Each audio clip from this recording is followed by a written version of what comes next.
Voltamos com o programa Cena Aberta e nesta edição você acompanha uma entrevista que eu fiz com o jornalista e escritor Toninho Vaz, ele que veio recentemente a Teresina para lançar a biografia de Torquato Neto. Torquato Neto que realmente está na moda neste ano de 2014 e nada mais salutar do que conhecer um pouco mais sobre a vida e obra desse grande artista piauiense através da biografia feita pelo escritor. Vamos continuar acompanhando.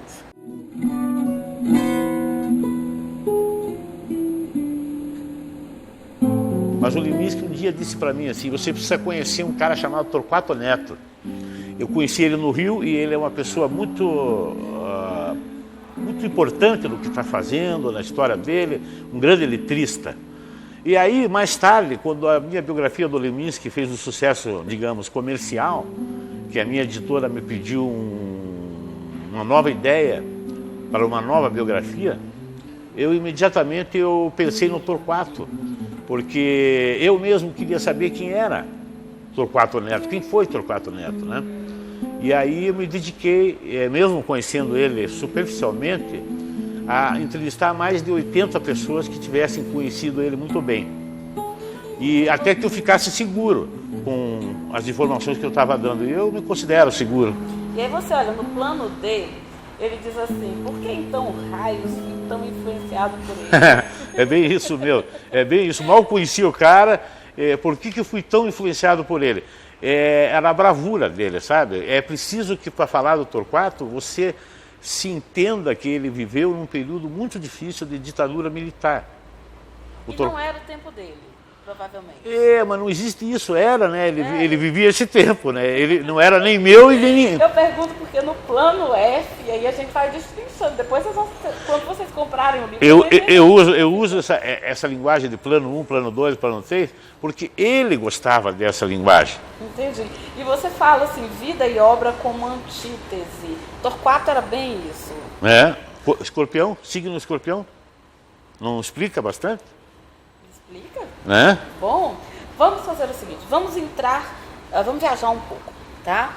Quando você decidiu fazer essa biografia sobre Torquato, claro, você tinha que se munir de não só as palavras do Leminski, mas também tinha que ter material palpável. E aí foi preciso vir ao Piauí. Foi. Quando foi isso? Foi em 2002. Já em fase conclusiva do trabalho? Não, eu começo por aí. Começa por aí? Eu começo fazendo as entrevistas com as pessoas mais próximas do personagem. Você passou quanto tempo para maturar essa ideia, assim, amadurecer? Olha, a partir do momento que Leminski falou comigo, eu fiquei... Por que diabos escrever sobre esse cara? E até chegar a 2002, foi quanto tempo? Olha, foram vários anos, né? O Leminski me falou isso por volta de 1971. Logo que o Torquato era vivo ainda. E o Leminski morreu em 89. Ou seja, eu tive que fazer ele pensar seriamente na biografia do Torquato agora, quer dizer, em 2001, quando a minha biografia anterior do Leminski foi um sucesso comercial, né? E aí eu tive que estabelecer e criar uma norma de trabalho para o Torquato, que implicava em vir a Teresina, onde eu entrevistei o pai dele, o doutor Eli, vários amigos de infância. Você entrevistou a Lena Rios? Entrevistei a Lena Rios, o Noronha, um amigo dele, médico aqui, o Renato Piau, um guitarrista que hoje toca com o Luiz Melodia, e vários outros amigos do Torquato, Carlos Galvão, que hoje mora no Rio. Enfim, se eu fosse citar todas as pessoas que puderam me traduzir Torquato, são 80 pessoas mais ou menos. E material, fotos, letras originais, Torquato também fez algumas incursões em filmes locais, enfim. Como você conseguiu ter acesso a isso? No início do meu trabalho, a viúva dele me ajudou. Depois ela só me prejudicou. Mas não. Como assim? Ela proibiu o livro. Sim, é verdade. Mas assim, e aí ficou mais complicado ter acesso digamos, a rede de amigos? Não, é que ela resolveu implicar comigo já no final da minha pesquisa. Você conseguiu reverter essa situação? Eu não consegui reverter. Eu tive que... Cara e coragem. Não, eu tive que romper o contrato com a editora. Essa é a história por trás da história. Que deu problema e que agora a gente está... Ela proibiu a editora de editar o livro. A editora na época era a Record. Ela proibiu de editar o livro. Aí eu fui convidado por uma outra editora menor e menos importante, mais insignificante, para editar o livro. E fui para outra editora. Acontece que a outra editora, que eu acabei de falar sobre a história da reedição. É uma reedição, esse exemplar aqui, mas a primeira edição foi quase desconhecida, porque a editora era pequena, foi tendo dificuldade até que faliu. Eu não cheguei nem a vender a edição inteira. Agora essa aqui não. Essa edição aqui sai forte, já está com a primeira edição se esgotando, vai rodar uma agora em outubro, uma nova edição. É muito bom isso, são 6.000 exemplares. Já vendido, porque esse é o ano do Torquato. Não, o Torquato está na moda. O Torquato está na moda. Esse é o ano do Torquato.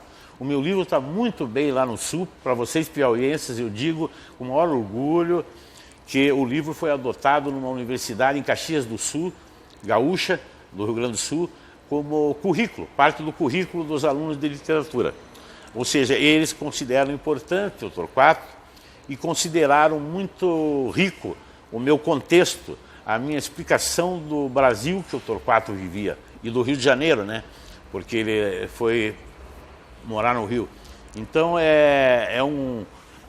o professor lá, as pessoas ligadas à educação, eles acham que o livro, além da história... Há uma lacuna sobre a Tropicália na história do Brasil. Eu creio que a diferença que tem feito esse livro deva ser principalmente por isso, porque o que se divulga muito na mídia, o que se divulga muito nas escolas, principalmente quando a gente vai falar de música, é que eles foram exilados, que houve uma repressão, que enfim, mas assim, tem um lado obscuro que a gente sabe e não sabe, porque não está nos livros. Não estava, né? Porque agora está. Algumas coisas, por exemplo, o que você acha que foi obscuro? Esse tempo todo, eu acho que nessa época aí, o Brasil foi obscuro. O Brasil estava sob censura. Não era só o Torquato, quer dizer, você falou exilado, tudo. O Gil e o Caetano foram presos. Exatamente. Eu acho que o Torquato só não foi preso porque ele não era tão conhecido que nem os outros, está entendendo? Era mais difícil ver o que o Torquato fazia. O Gil e o Caetano, você ia no palco e via eles no palco e você sabia o que eles estavam falando. E o Torquato não chegou a ser preso, mas ele foi molestado, tanto nas redações de jornais com o censor dentro, né, tinha censor dentro, como nas andanças de Caetano Gil, provavelmente tiveram que falar dele. O fato é que ele resolve sair do Brasil. Essa é a lacuna. Ele fica um ano inteiro entre Londres e Paris, esperando que as coisas aqui no Brasil melhorassem para ele poder voltar. As coisas não melhoraram, ele voltou mesmo assim um ano depois para amargurar um fim de vida que terminou com o suicídio. Verdade.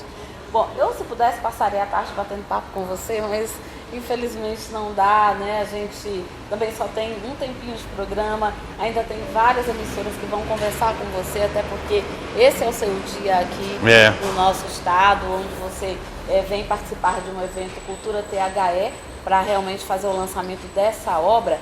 Agora, poeta da ruptura, a gente já sabe que e você coloca bastante nesse livro, mas assim, como você definiria Torquato em resumo, para a gente encerrar? Eu costumo resumir o Torquato quando eu dou um autógrafo desse livro, por exemplo. Quando eu vou dar um autógrafo para um livro do Torquato, eu costumo dizer quase sempre a mesma coisa. Com uma variação, 3 modelos eu tenho para dizer. Se eu fosse fazer um autógrafo para você, eu diria assim: Alexandra, eis aqui histórias e poesias de um autêntico. Toninho Vaz. Ou, Alessandra, eis aqui histórias e poesias de um valente. Toninho Vaz. E algo assim, o Torquato era um valente e um autêntico. Ninguém, não imitava ninguém. Ok. Sucesso bastante na sua biografia. Espero que quando voltar outra vez aqui ao Piauí, já esteja, quem sabe, na terceira, quarta, quinta edição esgotadas. Eu espero também. O Torquato merece ser conhecido. Ele merece ter o valor dele. Ontem eu dei uma palestra em Picos para mais de 80 pessoas e era impressionante a curiosidade que as pessoas tinham na plateia. Eu lá pelas tantas resolvi perguntar quantas pessoas aqui já sabem do Torquato, já leram Torquato. Umas 80 pessoas na plateia, umas 5 levantaram a mão. O resto desconhecia, estava lá porque queria conhecer. Entende? Então eu acho que o piauiense tem que... Aquelas pessoas que se unem, se aglutinam em torno da cultura, de cinema, música, teatro e livro, procurar saber e valorizar, porque ele merece ser valorizado, Torquato Neto. Ok. Essa edição do programa Cena Aberta fica por aqui. Você já sabe, tem Cena Aberta toda sexta-feira, às 9 horas da noite. Mas também tem as nossas reprises programadas, é só você acompanhar. A gente se vê no nosso próximo encontro. Até lá. Obrigada. Obrigado a você. Mais uma vez. Obrigado.